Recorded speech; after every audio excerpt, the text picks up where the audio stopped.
مساء الخير عليكم واهلا بيكم في مطبخ احلى اكله. النهارده ان شاء الله هعمل مكرونه بالفراخ والبشاميل في الفرن. طريقه حلوه جدا وهتعجبكم ان شاء الله، وهعمل معاها بطاطس مشويه في الفرن برضو بطريقه سهله وهتعجبكم. يلا مع بعض نشوف المقادير وطريقه التحضير. انا هنا حاطه حله ميه على النار بتغلي اهي. هبتدي ان انا احط فيها مكرونه الفرن كده. دول حوالي 300 جرام، وهسيبها لغايه لما تستوى 3/4 سوا. هنا في طاسه على النار عندي معلقه كبيره من السمنه، هحط عليها معلقه من الزيت. معايا هنا نص كيلو من صدور الفراخ متقطعه اي تقطيعه انت عايزاها، مكعبات او شرايح طوليه زي ما تحبي. معايا بصلايه متوسطه مفرومه خشن شويه اهي. معايا فلفل رومي بارد او حار حسب الرغبه. معايا ملح وفلفل والسبع بهارات. بس كده هبتدي ان انا اسخن السمنه، احط عليها الزيت بسم الله مش كتير. هحط البصله اول ما السمنه والزيت يسخنوا. هحط دلوقتي الفراخ، هبتدي كده اشوحها مع البصل لغايه لما تاخد لون ذهبي.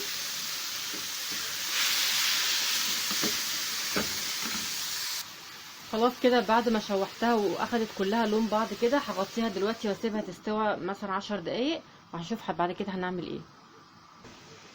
خلاص هنا ابتدت ان هي مش نزلت ميتها ونشفتها ونشفت منها.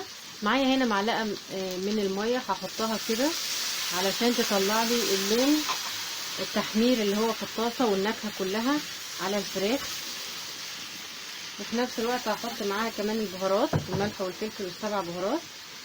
الفلفل هسيبه خالص للاخر عشان مش عايزاه يدبل، هسيبه بعد ما اطفي على الفراخ هحطها ان شاء الله. بس هتاخد تشويحه بس كده مع البهارات، وحبه الميه اللي حطيناهم برضو يتنشف عشان مش عايزه فيها سوائل. وبكده تكون الحشوه معايا جاهزه. هنا المكرونه خلاص وصلت للسوا اللي انا عايزاه 3/4 سوا. هصفيها مش هشطفها واسيبها في المصفى لغايه اما اجي اعمل السويه بتاعت البشاميل. الحشوه كده خلصت خلاص، هطفي عليها وهحط الفلفل. عايزه تحطي زيتون ممكن تحطي، بس انا هكتفي بالفلفل بس. خلاص كده انا كده سلقت المكرونه وخلصت الحشوه، فاضل اني اعمل البشاميل. هنا حطيت معلقتين كبار من السمنه ومعلقتين من الزيت، هحط عليهم 4 معالق كبار من الدقيق كده، واسيبهم لغايه لما ريحه الدقيق تطلع وتبتدي يتحمص. خلاص كده الدقيق اتحمر، هحط عليه 4 كوبايات من اللبن البارد.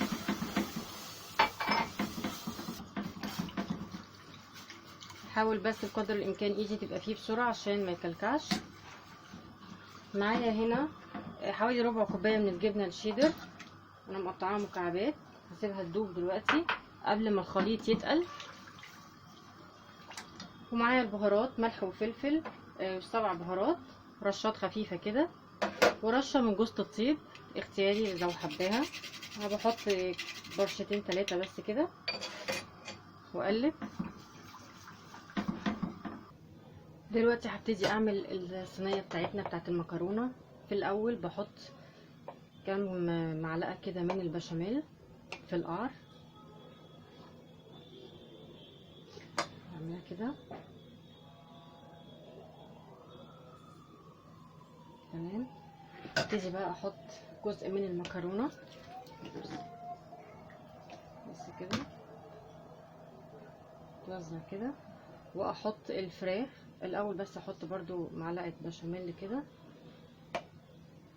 انا بحب البشاميل كتير في الوصفه دي، في اي مكرونه فيها بشاميل بحب فيها كتير بشاميل، وهي بتديها طعم احلى بصراحه.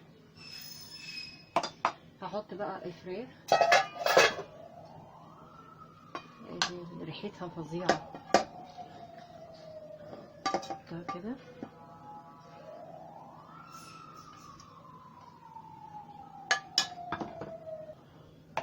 هحط كمان بشاميل طبق كمان.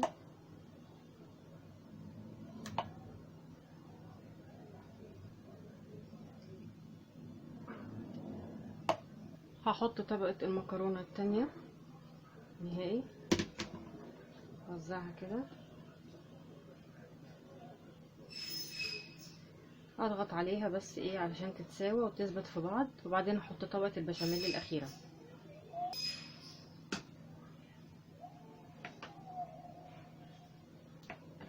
اخر حاجة احطها شوية من الجبنة الموتزاريلا، وبكده هدخلها على الفرن على درجة حرارة 180 او 200 على الشبكة اللي في النص مدة 10-15 دقيقة بالكتير. كل حاجة عندنا مستوية، حتى المكرونة يعني سواها مش هياخد كتير قوي، تاخد ربع ساعة وهطفي عليها وهطلعها. دلوقتي ان شاء الله هعمل البطاطس المشوية في الفرن. معايا 4 بطاطسيات متقطعين تخين زي كده، قشرتهم وقطعتهم في الصوم كده وحطيتهم في ميه. معايا البهارات بقى اللي هستخدمها، ربع معلقه صغيره من الروزماري والزعتر، انا مستخدماهم فريش، ممكن تستخدميه مجفف عادي. معايا بقى البهارات ملح وفلفل، بابريكا وكمون وكزبره، وفصين من الثوم مهروسين، ونص معلقه صغيره من بهارات البطاطس. ما عندكيش ممكن تستغني عنها، بس هي موجوده دلوقتي في اي سوبر ماركت. دلوقتي هنبتدي نحط كل المكونات دي على بعض. هصفي الميه مع البطاطس وارجع لكم تاني. هحط معلقتين من الزيت مش كتير، بس عشان التتبيله تلزق عليها، واحط البهارات اللي انا قلت عليها، ملح وفلفل كمون وكزبره وبابريكا وثوم وبهارات البطاطس والزعتر والروزماري. انا مكسراهم بس كده بالسكينه علشان نكهتهم تطلع. هقلب بقى كل المكونات دي مع بعض. بسم الله. هحطها بقى في الصينيه بعد ما قلبتهم كلهم مع بعض. هنزل التتبيله دي عليها.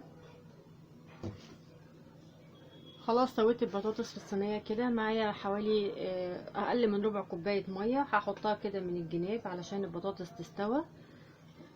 هغطيها كمان بورقه فويل، بعدين هحطها على فرن سخن درجه حراره 180 لغايه لما البطاطس تستوى، وبعدين هحطها على ارفع الغطاء الفويل، وبعدين هسيبها تحت الشوايه لغايه لما تتحمر، وكده تكون معانا جاهزه. ودي كانت وصفاتي النهاردة: صينية مكرونة بالفراخ والبشاميل في الفرن، معاها البطاطس المشوية بالأعشاب حلوة جدا ومقرمشة وجميلة. طبعا القطايف وجنبها حبة مخلل كده وبلح باللبن. سفرة خفيفة وجميلة، أتمنى أنها تعجبكم وتجربوها. لو عجبكم الفيديو اعملوا لي لايك وشير وسبسكرايب للقناة. أشوفكم في وصفة جديدة مطبخ أحلى أكلة. مع السلامة.